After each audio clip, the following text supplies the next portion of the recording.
everybody. Welcome to Kirsty and Bryony's Comfort Zone. I am Kirsty. I am Bryony. And we are going to delve into some dreams today, but not our dreams. No. Because we have a guest today. We've been rewarded because our podcast is so highly scientific and accurate, we've been rewarded with a visit from an actual science. One actual science. I'm here to shut you down. Oh no. We've heard about you. We have got the science themselves, Dr. Simon Clark. Hello, that's me. Hello. How would you describe what do you do? Who are you? How'd you get in here? I'm a locksmith. So my science background is I'm an atmospheric physicist. So I did a undergrad and master's in physics, and then I did a PhD in stratospheric dynamics, which is a bunch of equations with how the atmosphere moves around, basically. So I am not speaking for all of science. Very much only the physicsy bits. You have it here. The voice of science. The voice of all science. You heard it. You heard it from the science's mouth. And usually we're recording this during. It feels like live because it feels like a job interview. I am on one side of a table. Oh, yeah. And Kirsty and Bryony are on the other side. I feel like very I'm being intense. grilled for a It's position. incredibly intense. It really is. Also, we're very professionally lit. We're in York Studios, and We this are. feels like I feel like I'm in a movie. This is actually the first time we have recorded a podcast in person, so it feels very strange. I feel like I'm not really paying attention to what I'm doing physically. I'm just talk like you're on a podcast. This You is get my the words first out. time recording that I've not been wearing pajamas as well. Yeah, me too. We all had to get dressed up for this. Sorry. Well, Kirsty was saying before you got here, she was like, should we put on our onesies to intimidate Simon? Would that have been more or less power intimidating? move. Yeah, if I was just sitting here dressed as a Pikachu, would you be more or less I feel like intimidated? it would make me more at home, I think. Like, a very comforting atmosphere. It would make me feel like less of a job interview, or at least a job interview for somewhere where I'd want to work. Well, it's like when they say dress for the job you want. You want to be I Pikachu. want to be Pikachu. Yeah. I would love that. Yeah. I've never had a sit-down job interview formally like this. Like, Really? I worked at No. Co-op when I was a kid, and I had to do one there, but not like a, hello, fellow adult. I would like money, please, for a job kind of job interview. Oh God, Like, I've had to do a few. I remember I applied for a farm once. It was on a National Trust site, and it was to look after the animals in this farm. It was very simple. But I ended up fluffing the interview because I got too comfortable with the interviewers. They were slapped very them on the friendly. I ass. slapped them on the ass. No, they were very friendly, and they were like, "Oh, what would you do if there was a kid causing trouble over here by the donkeys or something?" And I ended up basically saying, I try and get them to stop, but if they're acting like an idiot, they might get kicked by a donkey, and that's not ideal. You need to sort this out. I was just like, what am I doing? What am I saying? I'm talking about hurting children with donkeys. What is going on? play stupid games, win stupid prizes. That's it. That was I pretty volunteer much. with kids. I 100% stand by that answer. I was just like, they might not like that, but it's the truth.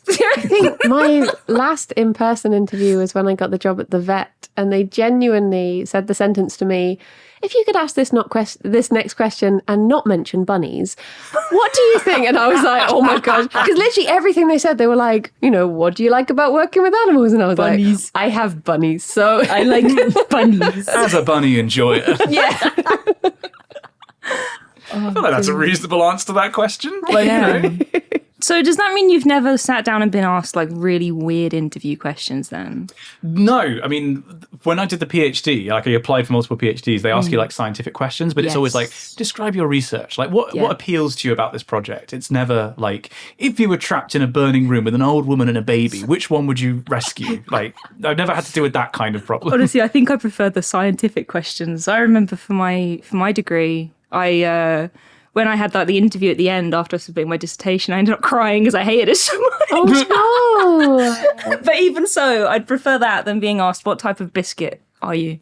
Well, the thing is, when you finish a PhD, you do what's called a viva, Yes, which is that was it. your kind of spoken examination, and they typically take 2 or 3 hours. Whereas they can be 7 or 8 hours long. Oh my God. You go into it knowing that you could be in for a long haul. Yeah. But also every single person I've spoken to that's done one of these has said they've forgotten a fundamental thing, like a Yeah. basic thing about their field. Like I have a friend who has a PhD in biology and he forgot the formula for like respiration. Oh no. Like GCSE biology knowledge. And I totally blanked on something called the Brewer-Dobson circulation, which is like one of the most important things in my field. And they had to like prompt me for it. And you feel like you're just dying inside. But I feel like it's something that everyone goes through. Everyone in in response to scientific questions becomes an idiot briefly. I mean, I very much, even if they say like name, I'm like, oh geez, I don't know. Think of a name, any name. Bunnies. I have bunnies. Oh, I dread to think though, like the Viva, because when I did, mine was just a BSc. Like I say, just a BSc. It was still a BSc, but it wasn't a PhD or a master's.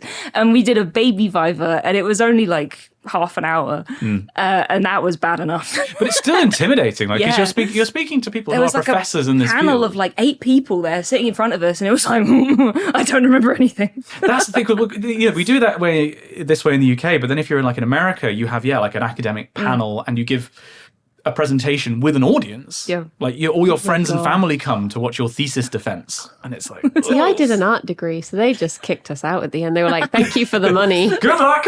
They literally brought someone in from, I think it was the British Journal of Photography, on the last day to give us a talk about how none of us would get a job in the field. And I was like, Wow. Thank you. Setting those expectations nice and low. Yeah. Now leave. Well, honestly, when I started my degree, the third year of my degree, because I went to a new university for the final year, they basically said to us, so you guys know that you're here because you love animals, right? You know you're not going to get a well-paid job. And everyone was like, yeah. Yes, sir. We like picking up poop. Yeah. They actually did something, so this may be surprising to some people, but when I started the PhD, they did like an orientation session for like, these are your likely outcomes. Because there's a sort of kind of secret, which is that once you start a PhD, it's actually kind of difficult to fail. Like very few people will start a PhD and then not get one at the end. But they showed a Sankey diagram, so like the arrows that split and sort of, this many people will end up doing this by the end. And I think it's like 0.5% of people that start a PhD will end up as a professor. Like they set this expectation of if you're doing this thinking you're going to stay in academia, you're almost certainly wrong. Yeah. Which was a bit like, okay. Like, most of you are going to leave after the PhD and you're going to go into a different field. And I was like, I won't do that. And now I'm on a podcast with 2 people talking about my dreams. You are. This is technically part of my job. So, do you like talking about dreams? Is it something that you I avoid? struggle talking about dreams because I don't normally remember them. Yeah. Like, I very much... There's an XKCD comic about this where, like, it's very vivid for, like, 30 seconds and then, the details crumble away and it's like feeling Thanos snapped. So what I did for this was record it, and it's the first time I've ever done that where I've, like, caught it while it's fresh out of the oven. A metaphor that will be relevant for bits of this dream. But, yeah, like, I don't normally talk about them because normally they're kind of nonsensical. Yeah. Or, like... they're not appropriate to talk with most people about. Yeah. Like, not even necessarily them being sexy, but just them being weird. Yeah. I feel like I waited for quite a while to record one that I felt was like threading the needle for this podcast. Yeah. Like, it's weird, but not that weird. Honestly, though, you're probably in good company because her dreams are always sexy and mine are always weird. So. Between the two of us, we got the bases covered. It's like the other day we did a recording and I said to Kirsty before, I was like, just so you know, I didn't put this in, but this is what actually happened during this part of the dream that I glossed over, and you just have to know about that we can't talk about it. I can't talk about it. And then she's listening to it like, oh, oh, okay. I mean, my wife, interestingly, my wife actually described a dream to me like 2 days ago that she had where she went to the like grocery store, like a Tesco or whatever. And no, it was a farm shop. And she ended up picking up like bags of cat litter. But when she opened the cat litter, there were babies inside. Oh my God. And it was like, there are 4 babies we've now got to look after. And that was like, the whole dream was like some nightmare of child ownership. And it was like, can we get rid of these things? Like... I was like, I don't think we're ready to have kids, hun. Like, yeah. I don't think that's where you get babies from, for one thing. Bag of cat litter.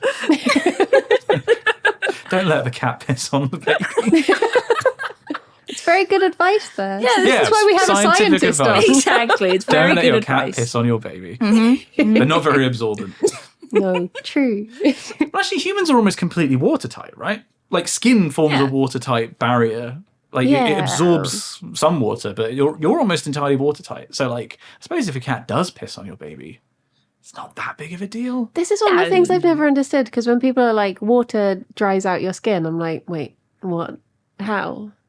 Well, because I think it dries out the skin in the sense that it takes ions. Yeah. It's not the water that leaves your skin, but it's like all the salts and stuff for osmosis will leave your It's trying body. to balance out.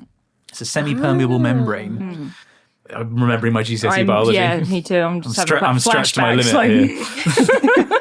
I'm going to use this podcast now to just answer all the science questions that I've never understood. But fun fact about, so when your fingers prune up, there is a theory that our fingers do that because when you're in a wet environment, you need help to grip onto things. Oh. And when your fingers are wrinkly, they are that bit better at gripping stuff. Yeah. So it's like your Yeah, body I've heard adapting to an environment, which is Yeah. so cool. Yeah. I had a really embarrassing thing the other day where I thought I was asking a really clever question because I didn't actually understand how belly buttons were made. Okay. So I was saying, in my mind, up until about a week ago, belly buttons were a modern day invention where it was like I'm leaning back tying- in my chair. it was like tying the end of a balloon, and it's how they tied the end of the umbilical cord and pushed it in.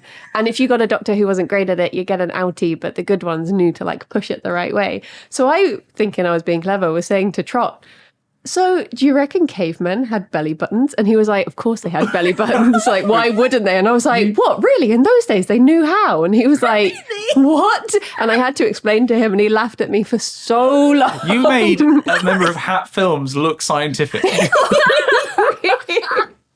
Oh, I wish I'd been a fly on the wall in that moment. Oh my god. That's He was hilarious. like almost cry laughing at me, just like, that's the best thing I've ever had. I was like, oh.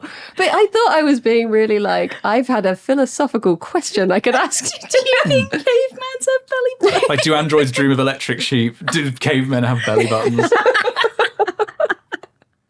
That's up there. I mean, yeah, okay. I won't hold. Yeah. Oh my god. The funny thing is, like a few years ago, my sister, when she'd had my niece, when my niece was still a baby, she pointed at something and was like, oh, that's her belly button. And I was like, what? And then I never questioned it. And now I'm like, oh, that's what she meant. Okay. I get it. It reminds now. me of the time when I was at school doing my GCSEs. I convinced a friend of mine that frogs breathe helium because in Shrek, he grabs the frog and he blows it up and turns it into a balloon. And she believed me for the longest time. That frogs breathe helium Yeah. based on the evidence that an ogre breathed out into a frog. I guess it makes sense because you're stopping the helium going out, so then it's just filling That's them out. it. Yeah, he's about Yeah, but surely the logical conclusion for this would be that ogres breathe out helium, yeah. not that frogs Potentially. breathe in. Like, I feel like there's a whole load of. We're not here to talk about that today. How long is this podcast normally? Oh yeah, do you know we What time did we usually start? about 2 on the dot. Oh, perfect. Yeah. Just took a check on my phone. It's not here.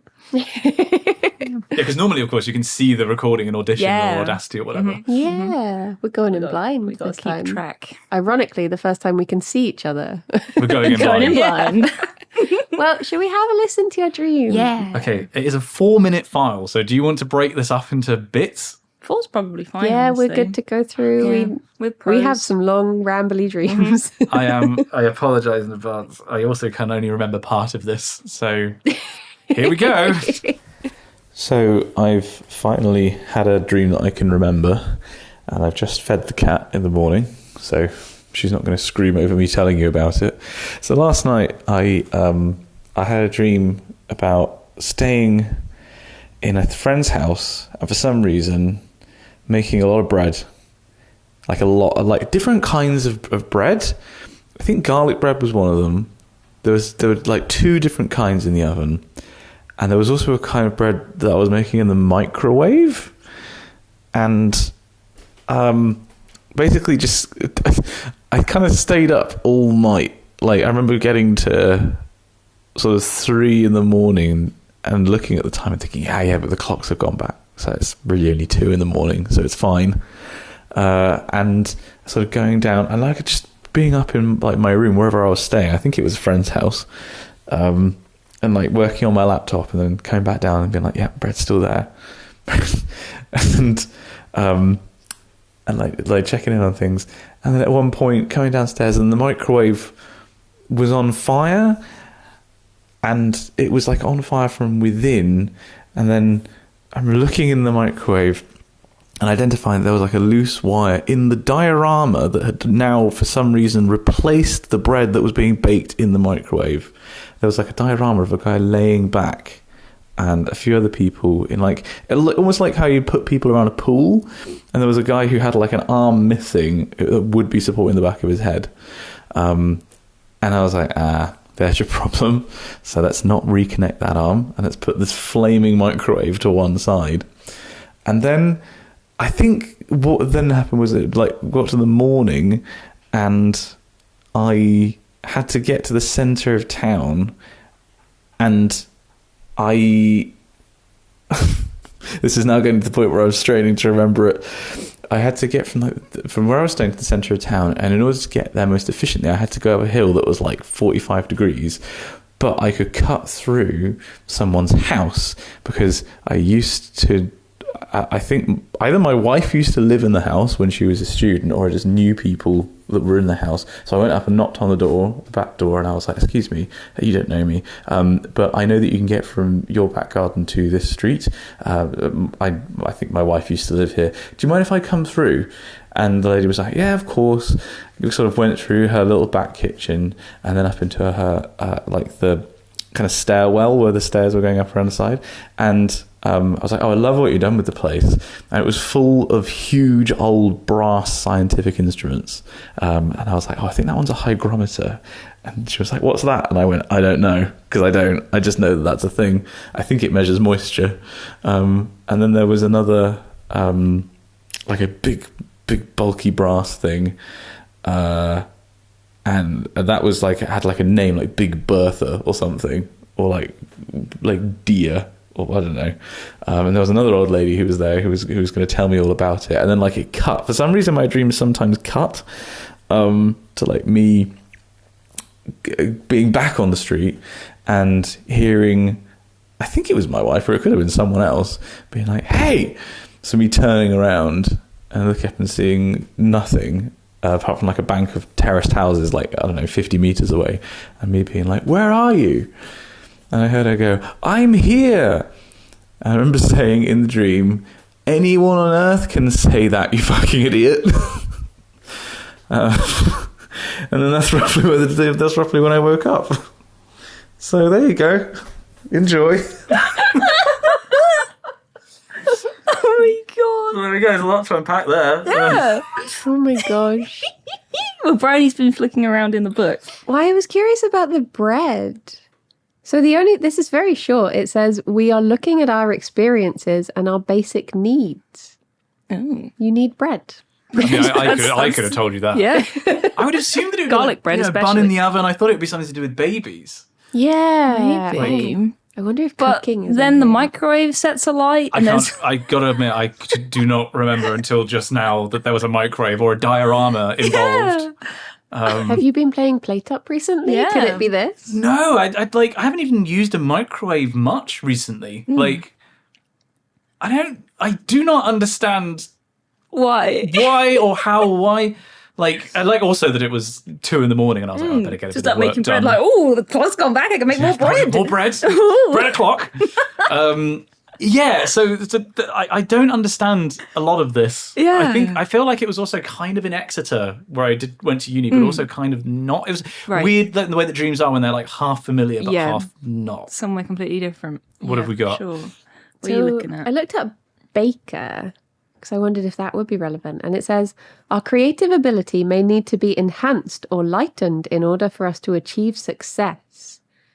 What? But it also says, if a woman dreams of baking, she will recognize this as her need to nurture. So I guess that would be more the bun in the oven Why specifically a woman though? Yeah. Maybe you need to nurture some bread. Yeah. I feel like, like making loads of bread and different varieties of bread. I feel like that's something that I'd want to do because I wanted to feed people. Like we had a Yeah. party recently where loads of people stayed over and like we made breakfast in the morning for like loads of people, and like I love doing that. Yeah. So I don't know Yeah. if it's to do with that or if I Yeah. just really like bread because That's I do really like bread. It also says the creative urge, which may need to be pacified, can be seen as the baker. Creative urge I could see. Yeah. So I mean, I get the feeling that you always have like a lot of different creative projects on the Yeah. go, and But also, like, a lot of them are just in my head and I don't have time to make them. Like, I have Yeah. way more projects and way more ideas than I have hours in the day Mm-hmm, or energy. So, like, I think maybe there's something to do with me being frustrated at that. Yeah. Maybe that's why the microwave caught fire. Maybe. The diorama would explain that, actually, because, like, that would be a Warhammer thing.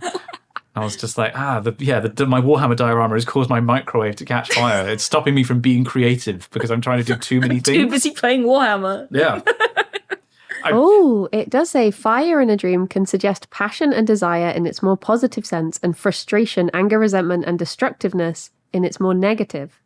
So maybe, just frustration and not being able to make the bread you want to make. Yeah. And that bread is Warhammer. Yeah. Yeah. See, we have our like little interpretation books, and we know that most of the time the stuff in there is complete rubbish. But it's a good starting point for sort of Yep. looking at the dreams and thinking, you know what, I have been feeling that lately.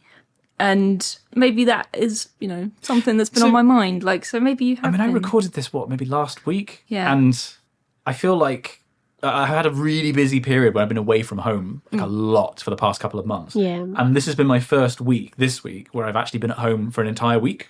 It's been the first time that's happened in like 2 or 3 months. Yeah.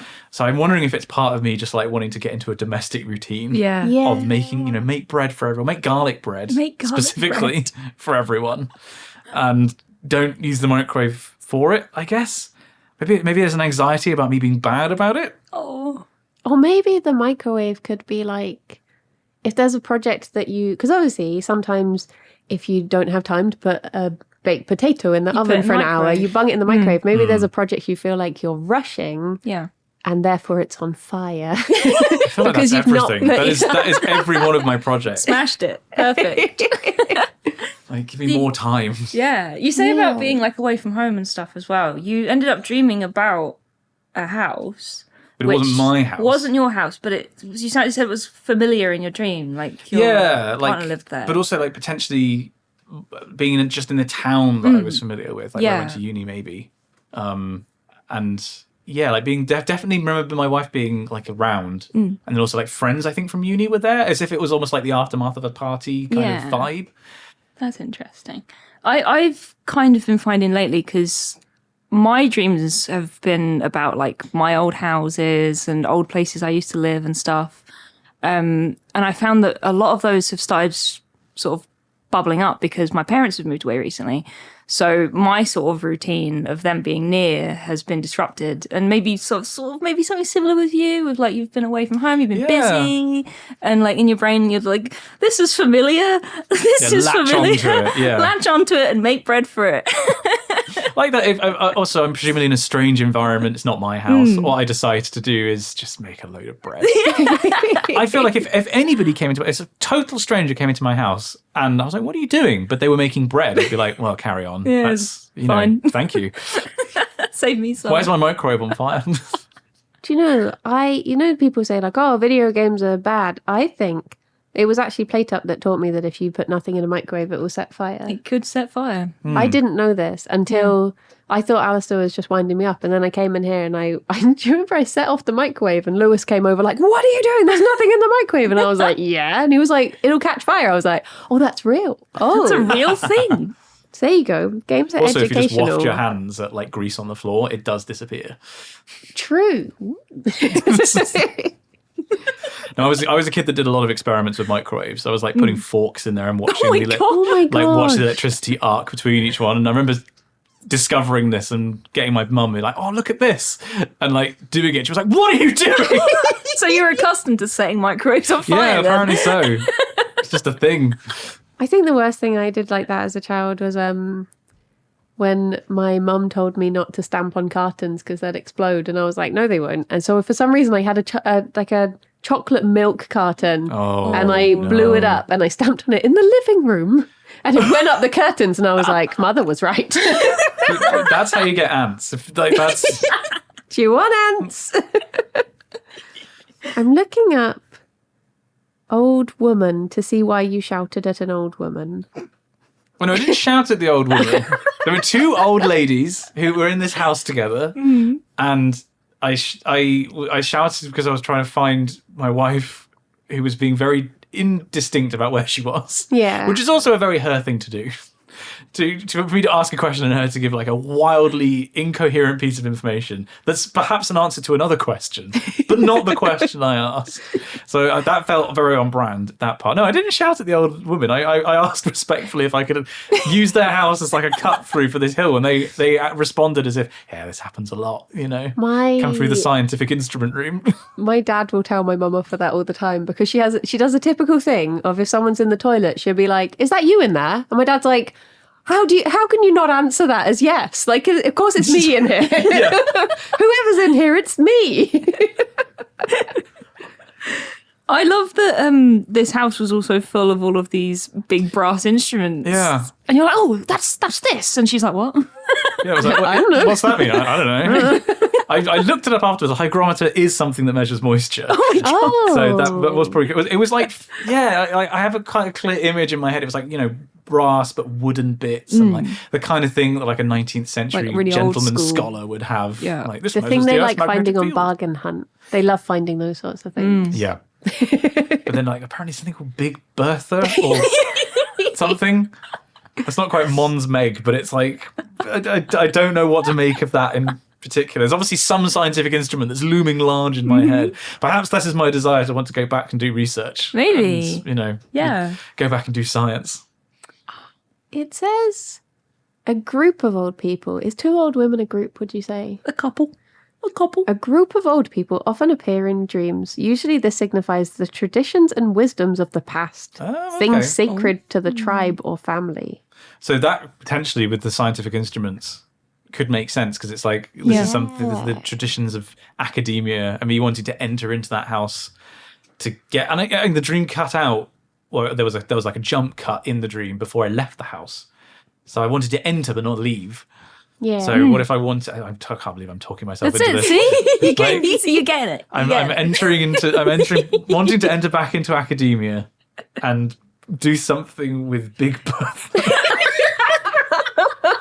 Why is it not called that rather than like the LHC or, you know, like I feel like they've really missed the James Webb Space Telescope. No. Big Bertha. Big Bertha has sent back images of the start of the universe. Oh my gosh. Oh dear. It's like when they ask people to name things. And you could name it anything, but the next time you're asked, you're going to be like, I have a name. Yeah. Stand up slowly. I have a suggestion. It came to me in a dream. I have foreseen Big Bertha. What does it do? I don't know. Probably measures something. Do you remember, are your dreams first person or third person? First person. People dream in the third person? Yeah, I do. Yeah. Really? Yeah. I rarely have a first person dream. Well, I want a second person dream now. I want a dream that it's like Peep Show. It's like it's a chicken Digby Caesar, and I'm just like blundering around. The camera's in my face. Yeah. And I'm seeing myself. I want that. I want to try and will that into existence. Yeah, you could try. I've never dreamt in the third person. That's wild. Never dreamt in the third person. Not that I can remember. It's like, you know, you hear people on Twitter that are like, I found out today that people have an inner monologue and they can hear their thoughts before they say anything. And it's like, yeah. I can't imagine You not don't? having an inner monologue. Yeah. It would just be... Mine's constantly running. Yeah. Especially when I'm trying to go to sleep, actually. Yeah. But no, some people don't. And I guess it's the same with like dreaming in the first and third person. Like some people do, some people don't. I feel like I want to read some papers on this. Like I want to, yeah, it's no really offense to the interesting. scientists on this podcast, Yeah, but I feel like I well, want to you know. look up some research on why some people. That's got to be a deep psychological thing, Yeah.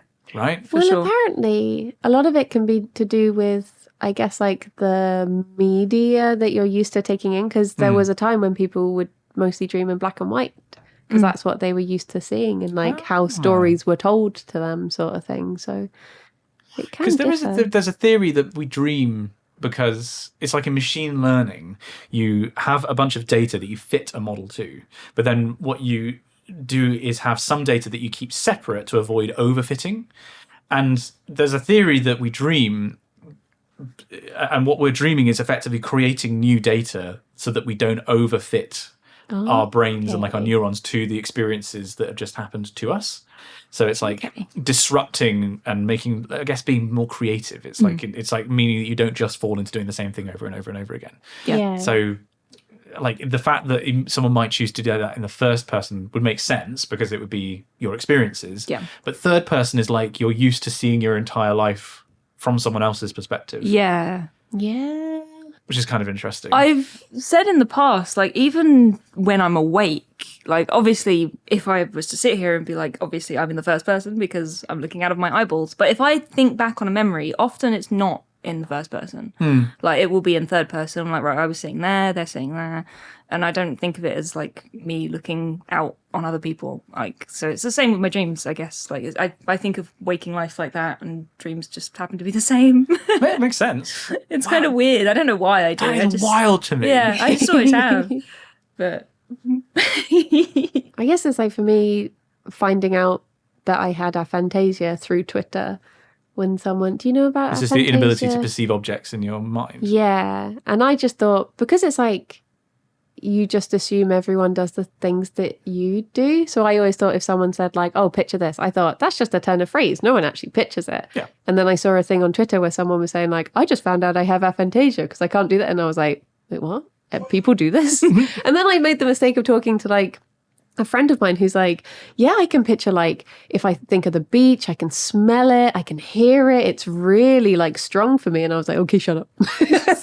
I'm jealous of people who can imagine things that strongly. Like, Yeah. I mean, I can't, like, there are things that you can't imagine. Like, I can't, if I think of like a bunny, I can't think of it having hands, for example. There's like a roadblock in my mind. Like their paws. There's no opposable thumb. Well, they do have dew claws on their little front ones. So that's sort of like claws? yeah, Oh, dual. no, Dew. D-E-W. yeah. Yeah, that's what They're they not- And they have a different number of fingers to toes. So Same there as are cats. differences. Yeah, there are between- cats have that as well. Cats don't have hands.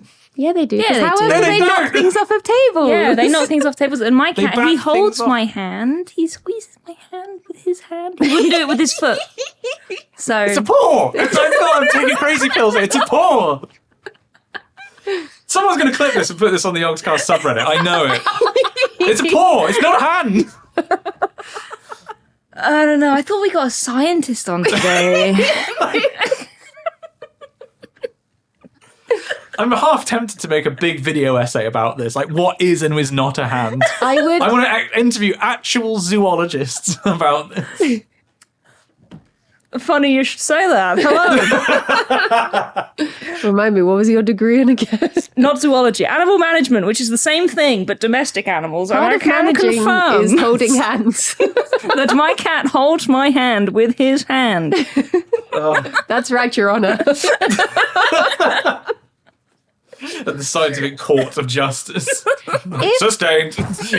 If your cat, say, if you had a glass on the table and your cat knocked it off, would you say, oh, she kicked it off the table? No, I'd say I wouldn't, I'd say she knocked it off.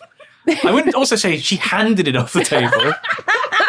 She armed it off the table. It's not brachiation. Like, it's she bapped it off with her paw. Her hand paw.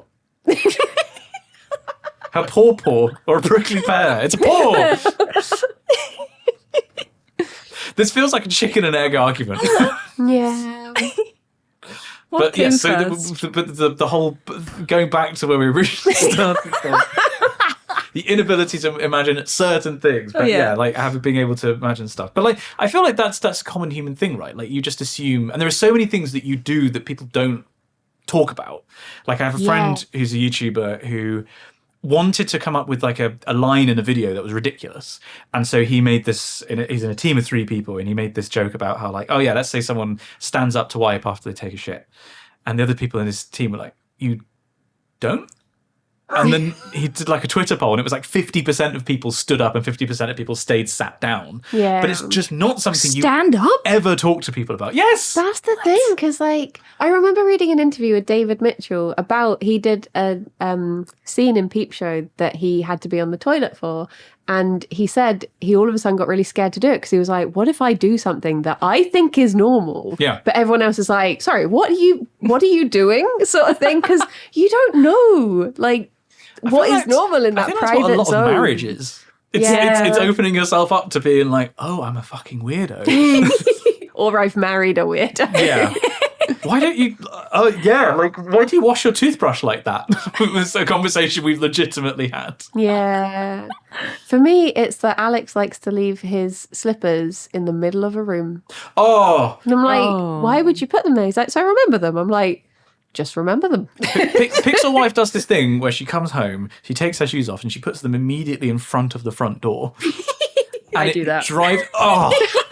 It drives me mad. It's like, oh, great. She says, well, I don't need to use that door ever again.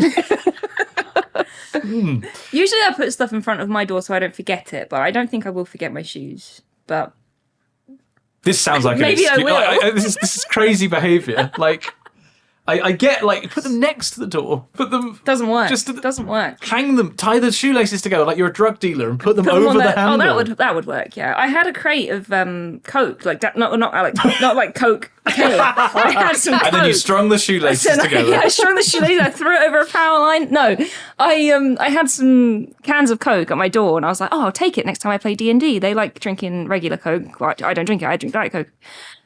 And it was there next to my door, and I forgot it.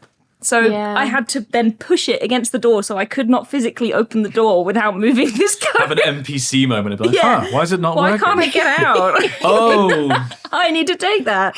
how frequently do you think you act like an NPC? Because I feel like it's most of the time. Most of the time, yeah. Yeah. Like strong NPC energy from me. I have a few responses that when people talk to me, I cycle through, Yep. and then I go about my stupid little walk cycle. I do my thing. Yep. I'm like a citizen in like the next GTA game where I've got the barest amount of like routine. And There's two sometimes lines you to learn repeat. from the other NPCs. Like, if you hear someone say, like, oh, warm for this time of year, the next person you see, you'll be like, it's warm for this time of year. Yes. I'm learning, I'm advancing. It's adaptive AI. Like, Oh dear. Going back to the, things you learn that other people do, do you believe in soaking things in the sink? Because Alex says it's not a thing and he says, I'm just leaving it there. no, it's absolutely a thing. Thank but you. But Pixel Wife used that as an excuse for everything. Like a whole, you'd have a dinner and just tip everything into the washing up bowl, and you're like, yeah, I'll leave that for a few days. Oh yeah, that's Like that's not a thing. You put water in a pan, or if you've got Yeah. a tough stain, you do it. Not the whole thing. Also, having a washing up bowl was something that my wife she was like, what are you doing? Why are you putting that in the sink? Why are you not just washing the stuff in the sink? it's We'll weird. go to have one. We don't have one You now. don't In our have one, flat, do we you? did. Yeah. But I was sort of like, someone questioned it once, and I was like, why do we have a bowl in a bowl? I So don't you don't understand scratch why. the primary Yeah. bowl. Ah. Yeah, it keeps everything, and also it means that you can move it, and it's a useful Yeah. item to have in the kitchen. True. Because we Yeah. use them. So on scout camps, we use washing up bowls for almost everything. Like that is just your default unit of I'm isolating something and I'm putting it down somewhere that I Yeah. can then move. So I feel like that's the role that I think of it as having in the house as well. Yeah. I do not understand people that don't have. Like, but again, I feel so when- uncomfortable when there isn't a washing up bowl there. I'm like, what do I do? Where do I put Yeah. everything? I've been to people's houses where they. Okay, I hope this isn't too much information.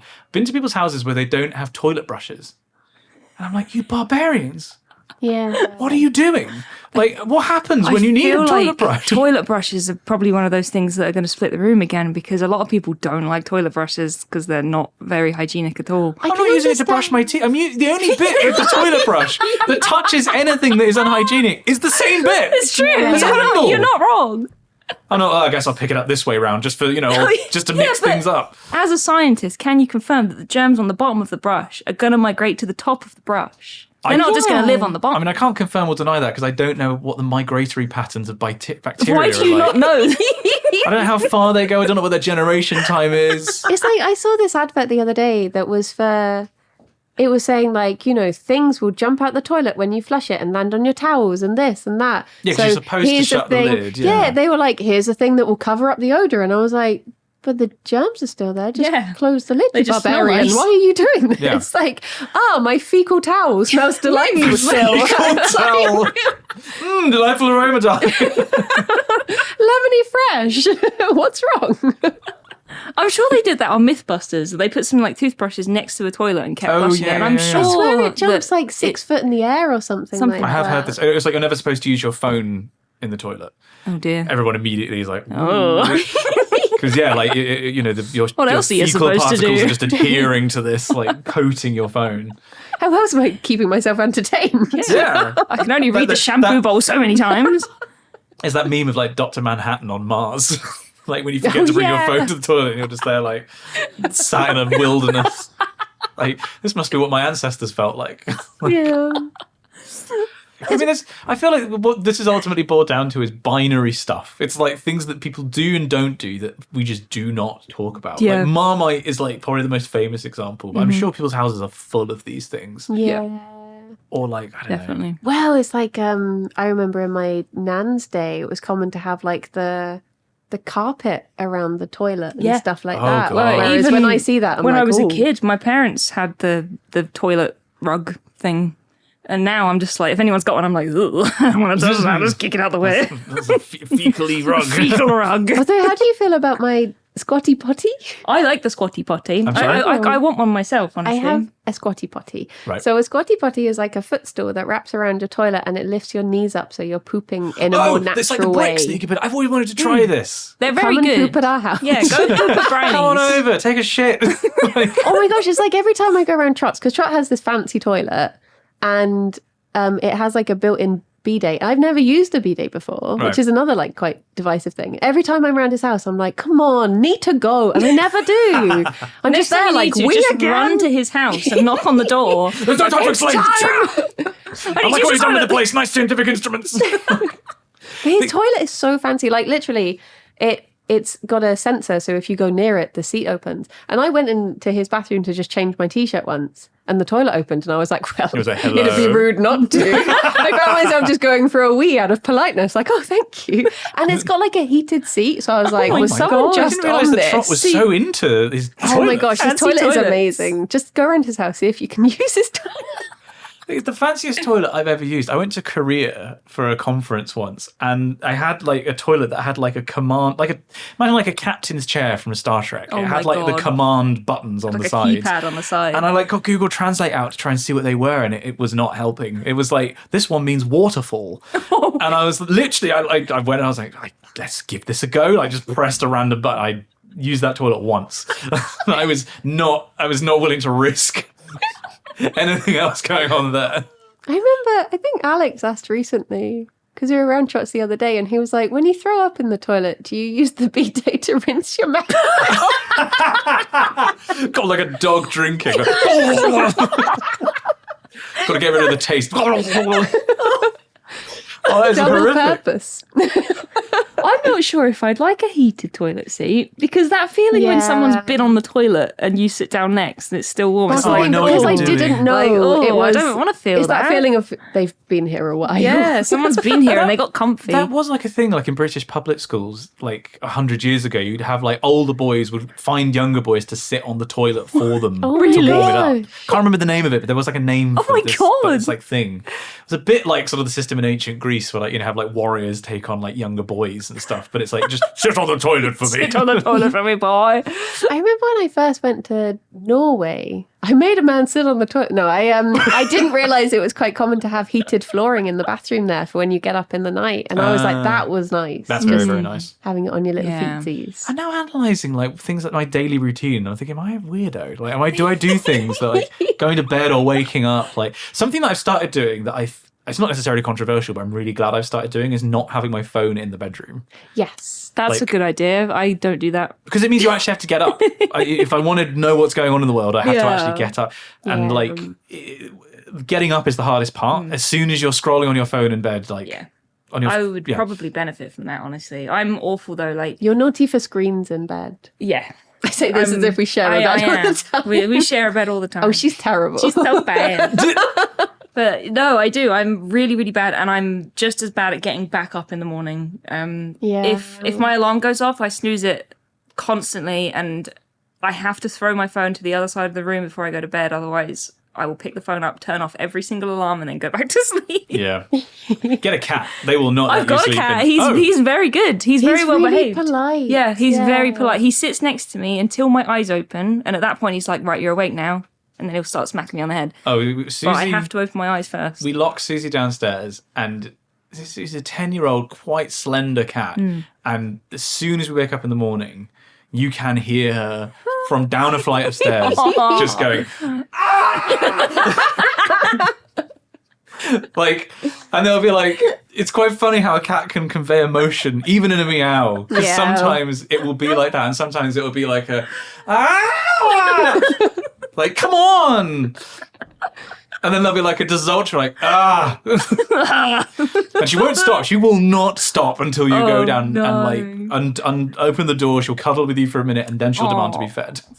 Like, that's a great way of getting yourself up. See, Tabs is a real gentleman, He isn't he? is, Like, yeah. he stayed with us a bit, and he would...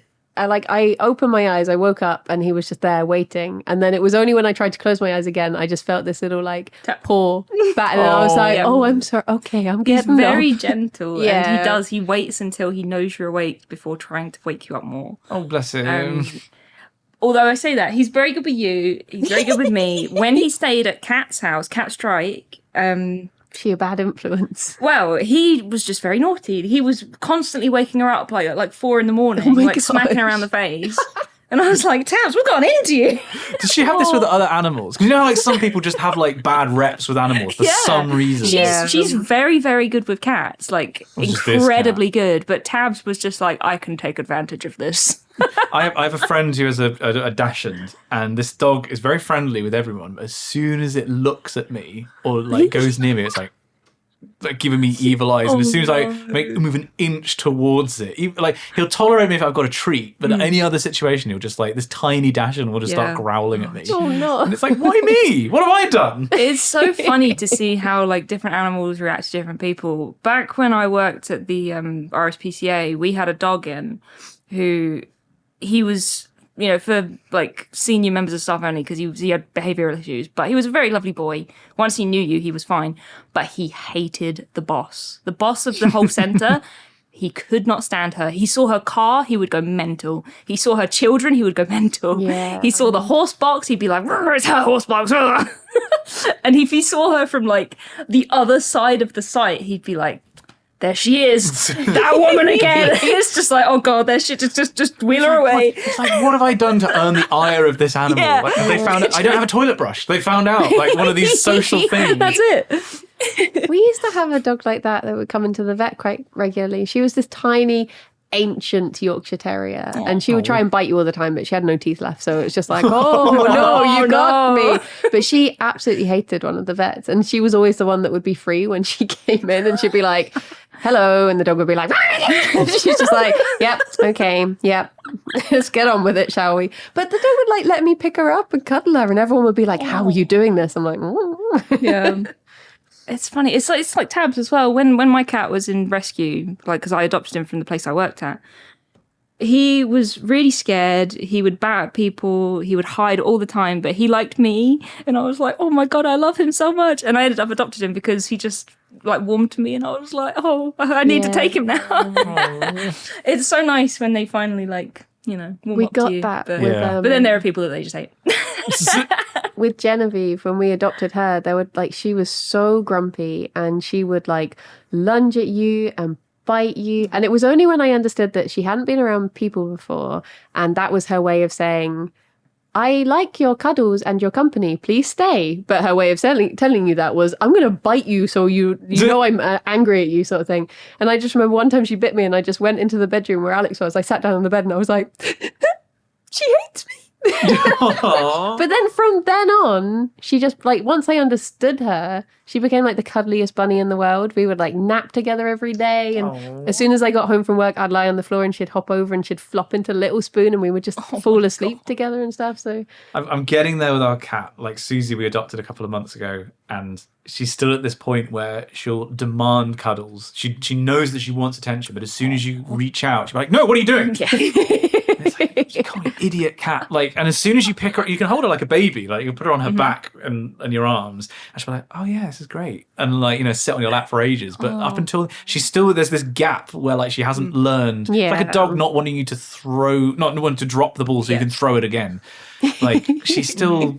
It's a funny cat. Yeah. Not It's a like thought behind her eyes. My cat does that too. Like, I'll be sitting at the PC, sometimes like late at night, no lights on, and I will feel he will jump up, put his hands on the on the armrest, and he will tap me on the arm like, "Hello, can I have attention, please?" And I turn around to pick him up, and he's like, "No, fuck off." it's like He runs the away. meme of the cat that's like, "Pet me with your eyes." Yes.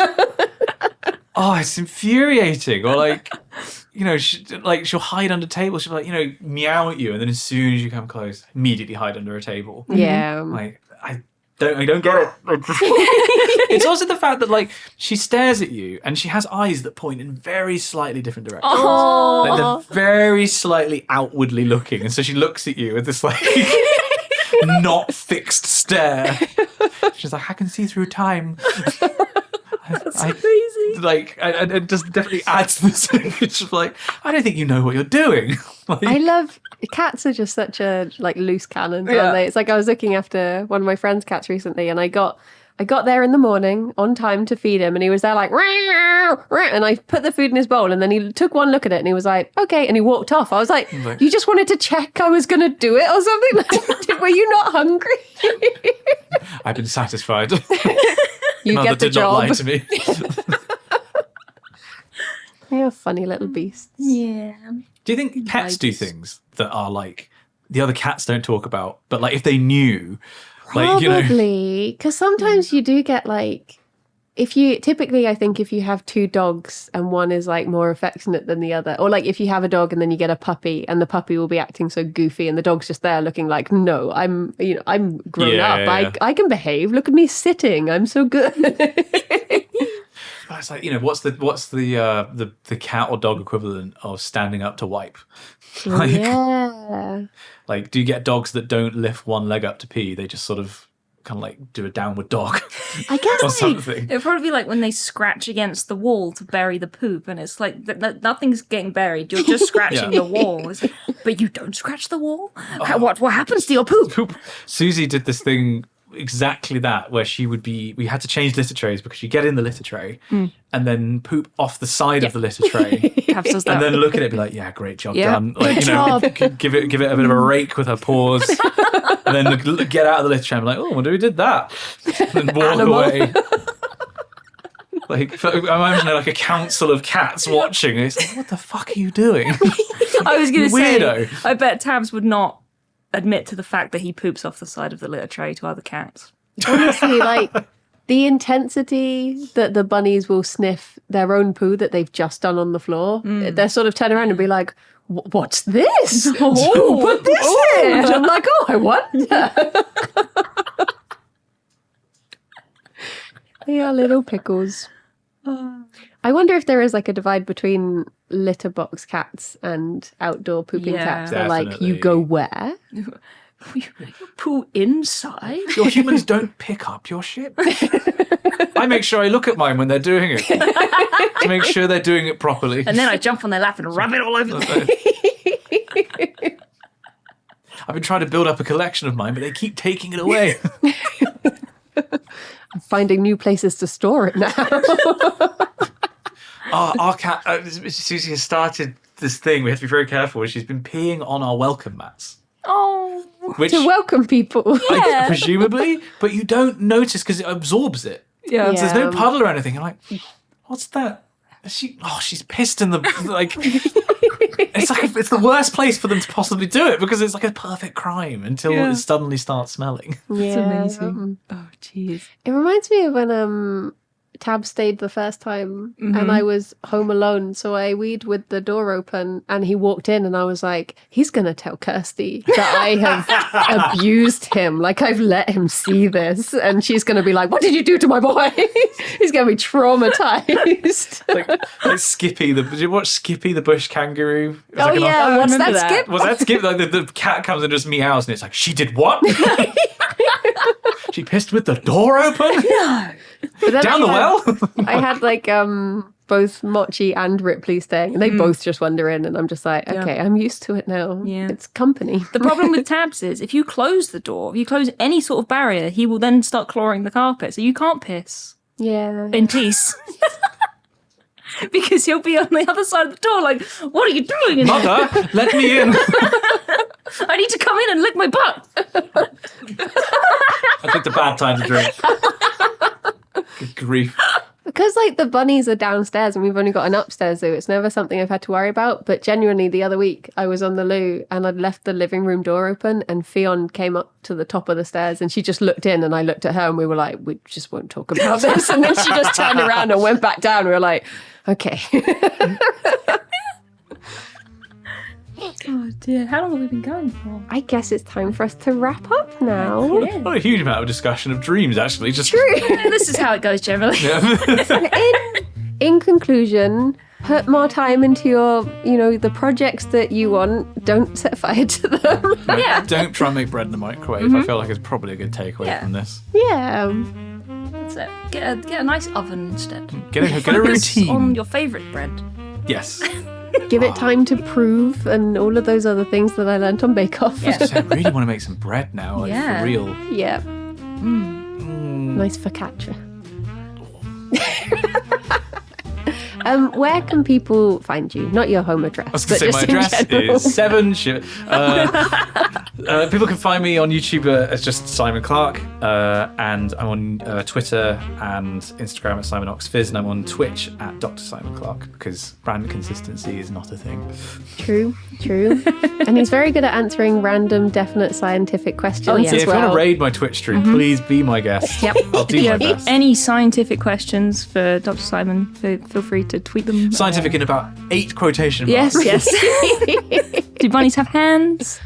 Do cats have hands? Do minotaurs have 4 stomachs? Was the most recent Yep, one. yeah. Yep. Which also I was doing a study stream and I was like, let's just get back to work. 'Cause I think Bryony might rate it. It was like, bam! Straight away. 2 minotaurs have 4 stomachs. I'm like, all right. Okay. Serenity now. It's like a difficulty multiplier on Twitch. Yeah. That's the best way to describe it. Well, thank you so much for joining Yes. us. Thank you you so for having much. me. This was fun. Yay. Thank It's been you. really lovely. Kirsty, as always. Thank you, Bridie. And until next time, bye-bye for now. Bye-bye. Bye-bye. Sweet dreams. Sweet dreams.